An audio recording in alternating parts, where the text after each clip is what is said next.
Hello today, welcome back. Thank you for subscribing, thank you for tuning in, thank you for following, liking, and likes. Please do well to share this. It's going to do well and reach out to people in distress. Today, a certain individual reached out to me and said she wants to get a particular property, like rival property now, a landed property, and the husband is against it. Now the question is, how should she go about it? Should she forego it? Looking at it from the legal perspective, what should she do in that instance? Now there's various options available to this woman to take. She can either decide to take the risk, and of course it's not risky because of course we have a law that supports married women to acquire property in their own name. Yes, you can acquire property in your own name. It is called the Married Women's Property Act, a subsisting law as such that allows you to get property in your own name. And even as a matter of fact, if you decide to get the property, perhaps maybe you give you give your husband the money to get the property. Your husband cannot later come back and lay claim on the property. Yes, there is a protection with regards to that for married women. Now, having said that, you want to get the property, but now looking taking it away from the legal perspective, looking at society, because different they say different strokes for different folks. There are a lot of things going on in society right now, and what works for Mr. A might not work for Mr. B. Aside you getting your property, if you still want to maintain your family, you are the one that know the kind of man you get married to, or the kind of woman that you get married to. Of course, we have a lot of bossy people here and there. Um, you can still get your property. You can get that property in the name of two of your children, or yourself and your child. It depends. You see, there are ups and downs when it comes to stuff like this. For if you have children, get the property in the name of two of your children. If you do not, if you are still waiting on God, if you are waiting mom, like it's soon to be mom, you can get in the name of who you trust, maybe your mom, your dad, your siblings, or a trust fund. Yes, you can get that property in the name of a trust fund if you believe that that is what make you secure. Because we're talking about real life issues now. I know what I do. I'm a legal practitioner. Talking about real life issues now, I've seen instances in which the man is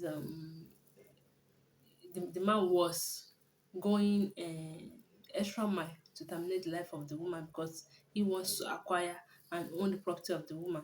He wants to be the one in charge. He wants to do it anyhow, like so to him, because later confessed that he see the woman as a stumbling block. The woman has achieved so much for herself, and because the man is the next of kin. Of course, I'm not saying your husband should not be your next of kin. Please don't get me wrong. I'm talking about this particular context now. In this particular context, so he decides to go extra mile to terminate the wife's life and then acquire the wife's property. So that's just in that scenario. Of course, not all scenario that is like that. So if your husband says you should not get property, um, get the property in your name. In the name of two of your children, or in the name of people you trust, or in the name of a trust fund. So then, having said that, also, you see, in order not to always find yourself in this kind of in this kind of scenario, I would advise strongly that prior to you having that desire that okay, I want to have a landed property of my own, I want to have a real estate property of my own, I want to buy a car in my name, I want to do this, I want to do that, I want to own a big supermarket in my name, all those things. I think you should always ring it to the head of the man. What you're trying to do is not necessarily to get his or her approval. Like it is just to know their state of mind towards it. Are they the kind of person that they are secure in having their property do well, in having their property in sorry, having their partner do well, having their partner owe some certain property to their name. You would have known along the line how things like this are done.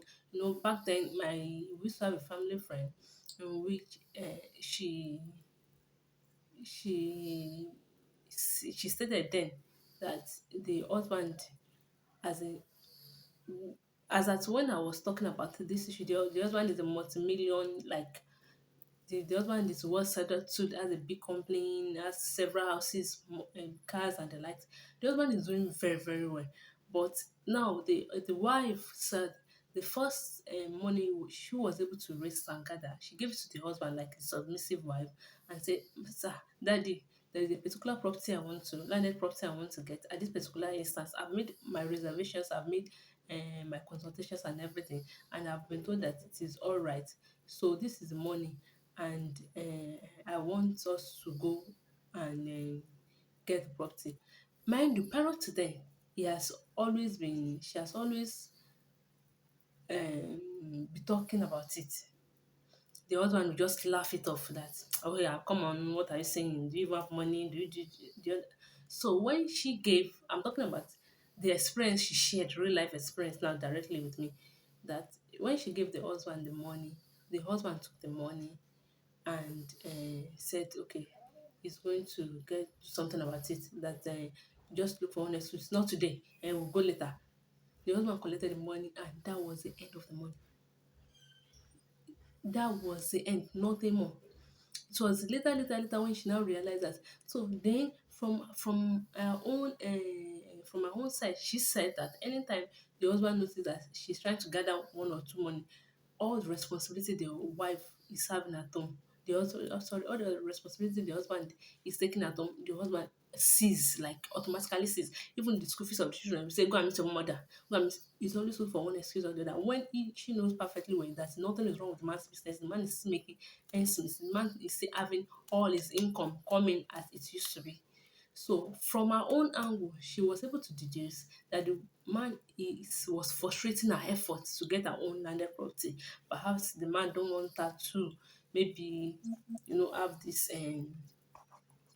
have this zeal that I want to have this property to her name, like I'm I'm I'm the owner of this so-called property.